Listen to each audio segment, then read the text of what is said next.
Hello and welcome back to our channel. Today we have an incredibly important and insightful topic to discuss: cognitive behavioral therapy for obsessive-compulsive disorder. If you or someone you know struggles with OCD, or you're simply interested in understanding this therapeutic approach better, you're in the right place. So, let's begin the journey of learning methods that may help us become bold and unbreakable. Before we get into cognitive behavioral therapy for OCD, let's have a quick understanding of what OCD is. Obsessive-Compulsive Disorder is a mental health condition characterized by persistent, unwanted thoughts or obsessions, as well as repetitive behaviors or mental acts known as compulsions. These obsessions and compulsions are severe enough to the point where they interfere with daily life tasks. OCD is more common than you might think, affecting people of all ages. It's important to seek help if you or someone you know is struggling with these symptoms. Many people mistakenly believe that OCD is solely about cleanliness and organization, when in reality it encompasses a variety of distressing obsessions and compulsions. Another misconception is that everyone has a touch of OCD, but in truth, the disorder involves much more than everyday preferences for neatness. Compulsions are often misunderstood as simple habits, but they're driven by anxiety and serve a different purpose. Furthermore, thinking that OCD is just a phase can be detrimental.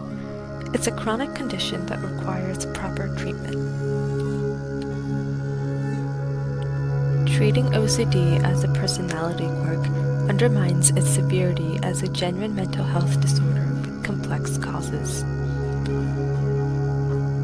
Now let's talk about how cognitive behavioral therapy can make a positive impact on managing OCD. CBT is a widely recognized and effective form of psychotherapy that focuses on changing unhelpful thought patterns and behaviors. It operates on the principle that our thoughts, feelings, and behaviors are interconnected.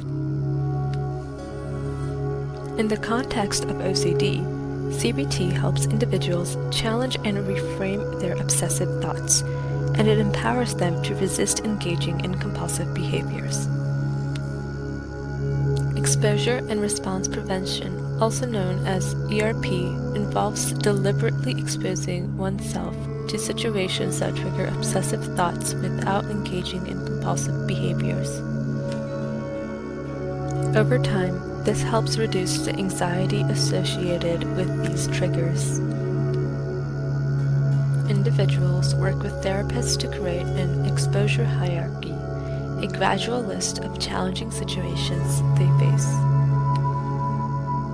For example, John has been struggling with obsessive-compulsive disorder centered around contamination fears. He's terrified of germs and compulsively washes his hands countless times a day. In an ERP session with his therapist, John agrees to gradually face his fears. They start with a hierarchy of exposure scenarios. At the bottom are mildly distressing situations, like touching a doorknob briefly. At the top are highly distressing situations, such as touching a public restroom doorknob and deliberately not washing his hands immediately. In a controlled environment, John begins to confront these situations starting from the least distressing. He touches the doorknob and resists the urge to wash his hands right away. Initially, his anxiety skyrockets, but as time passes, he realizes that his fear starts to diminish naturally. He learns that he doesn't actually need to wash his hands to prevent catastrophe. With each successful exposure, John's anxiety decreases and he becomes less reliant on compulsions. This process helps his brain rewire its response to the triggering situations. Over time, John's fear of germs becomes more manageable and his compulsive behaviors reduce significantly. Cognitive restructuring focuses on identifying and challenging distorted thought patterns that fuel the obsessions. By replacing these negative thoughts with more realistic ones, individuals can rewire their thinking and reduce the power of their obsessive thoughts. To help you grasp this concept, let's explore an example. Sarah has been dealing with low self-esteem and often finds herself thinking negatively about her abilities.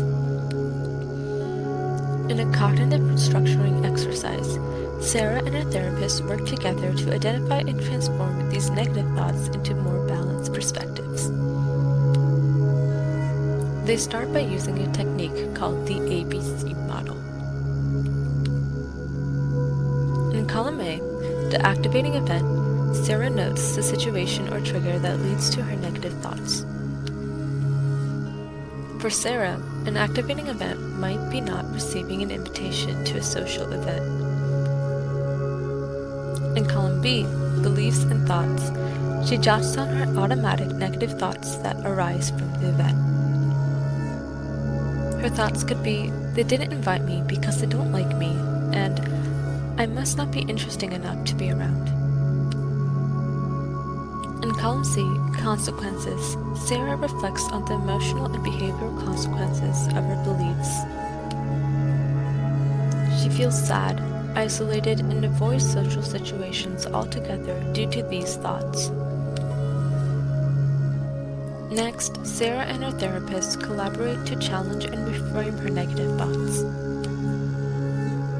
Instead of, they didn't invite me because they don't like me, Sarah reframes it to, maybe they had a limited guest list, and it's not a reflection of my likability. Through this process, Sarah begins to see alternative perspectives and realizes that her initial thoughts might not be accurate. Cognitive restructuring empowers individuals like Sarah to challenge automatic negative thoughts and adopt more balanced and constructive ways of thinking. It's a valuable tool that contributes to improving mental well-being. The benefits of CBT for OCD extend beyond symptom reduction. Through the skills learned in therapy, individuals cultivate long-term resilience and relapse prevention strategies. By mastering the techniques of ERP and cognitive restructuring, they gain the tools to manage future challenges independently. This resilience is crucial in preventing relapses and maintaining progress even after therapy concludes. Furthermore, the insights gained from CBT empower individuals to approach other areas of their lives with a clearer and more balanced mindset, fostering overall mental well-being. As the intensity of OCD symptoms diminishes, individuals enjoy an elevated quality of life with reduced interference from distressing thoughts and behaviors. Their relationships with family, friends, and colleagues often improve due to decreased stress and anxiety, leading to enhanced social interactions and a more fulfilling social life. Furthermore, CBT fosters increased self-confidence and self-efficacy, empowering individuals with a renewed sense of control over their mental health journey. So, there you have it, an introduction to cognitive behavioral therapy for obsessive-compulsive disorder. Remember, seeking help is a sign of strength, and CBT offers a proven path towards managing and overcoming OCD. If you found this video helpful, don't forget to give it a thumbs up, share it with others, and subscribe for more informative content. Thank you so much for joining us today. We'll see you in the next video.